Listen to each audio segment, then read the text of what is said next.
हम लोग लाचेन में, ये होटल हिमालयन स्तूपा के सामने है। हाँ, यहाँ पे हम लोग 2 रात रुके थे और अभी हम लोग निकलेंगे लाचुंग के लिए। आज मौसम ख़राब हो गया है, चारों तरफ बादल हैं, आपको दिख रहा होगा। कल तक बहुत ही अच्छा वेदर था, लेकिन आज ख़राब हो गया मौसम। तो देखते हैं हमारे लिए क्या हो, तुम्हारे किस्मत में क्या है। रास्ते में मिलते हैं। आ गया है मेरे बाइक पे उत्तर सिक्किम की सफ़र का तीसरा अध्याय, जिसमें हम लोग लाचेन से लाचुंग का यात्रा करेंगे।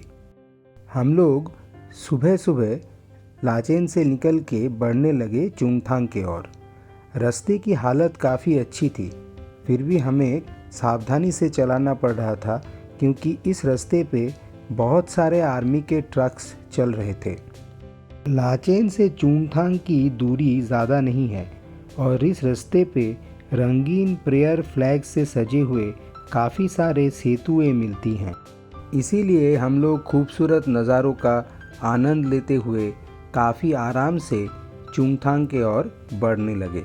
लाचेन से चुंगथांग की इस रास्ते पे तीस्ता नदी हमारे साथ साथ बाएं तरफ चल रही थी और सुबह के पहली किरणों के साथ इस खूबसूरत रास्ते में राइड करने का अनुभव बहुत ही अनोखा और प्यारा था। हम लोग इसका मज़ा लेते लेते चलने लगे।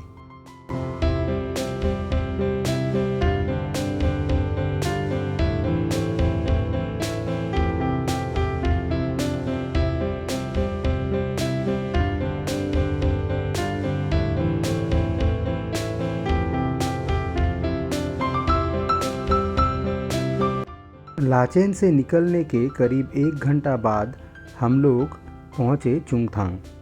आते वक्त हम लोग चुंगथांग से बाएं तरफ का रास्ता लेके लाचेन आए थे और अभी हम लोग दाहिने तरफ का रास्ता लेके बढ़ने लगे लाचुंग के ओर।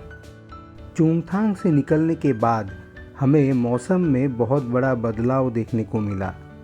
सुबह की बादल पूरी तरह हट चुके थे और उसकी जगह पे निकल आया था नीला आसमान और सुनहरी धूप। इससे हमारा राइड और भी मज़ेदार हो गई थी। चुंगथांग पार करने के थोड़ा बाद हम लोग आके पहुँचे भीमनाला फॉल्स। तो ये है भीमनाला फॉल्स। ये लाचुंग जाने के, चुंगथांग से लाचुंग जाने के रास्ते पे आता है। काफ़ी सुंदर फॉल्स है। यहाँ पे एक वॉकवे भी है, अगर कोई चल के जाना चाहता है फॉल्स को सामने से देखने के लिए। एक चाय की टपरी भी है, लेकिन वो बंद है। पता नहीं है, यहाँ पे कैफेटेरिया भी बंद था, ये भी बंद है। सब कुछ बंद क्यों है?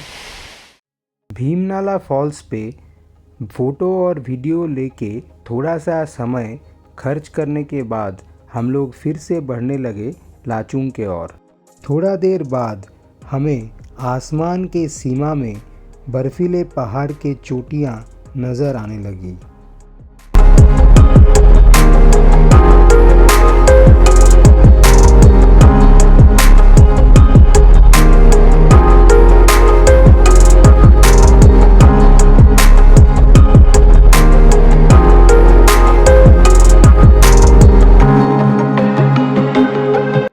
चुंगथांग से निकलने की 1 घंटे बाद और लाचेन से करीब 2 घंटे की दूरी पे हम लोग आखिरकार पहुंच गए लाचुंग।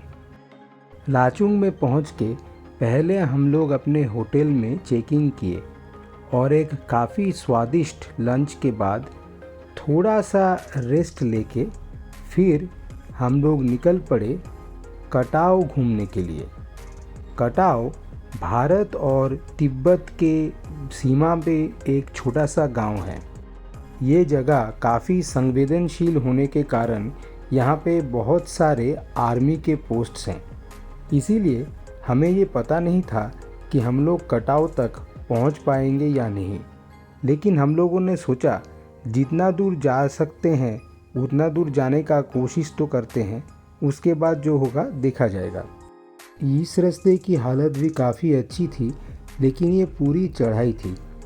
थोड़े देर राइड करने के बाद हम लोग आके पहुँचे खंडा फॉल्स के पास। तो ये है लाचुंग से काटाओ के रास्ते पे खंडा वाटरफॉल। बहुत ही सुंदर वाटरफॉल है। हाँ, यहाँ ये इसका ऊपरी हिस्सा है और ये ब्रिज के नीचे ये उसका निचला वाला भाग है।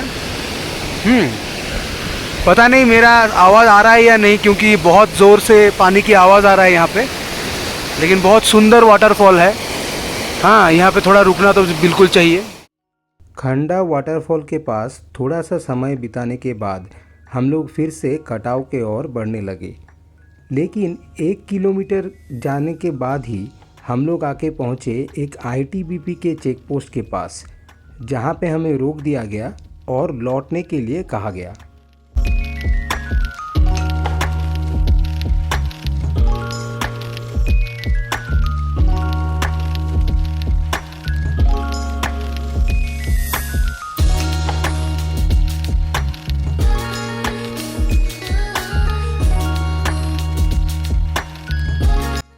सच बताएं तो खंडा वाटरफॉल के ऊपर जाने का कोई मतलब नहीं बनता, क्योंकि इस वाटरफॉल और आईटीबीपी के चेक पोस्ट के बीच में कुछ भी देखने लायक नहीं है।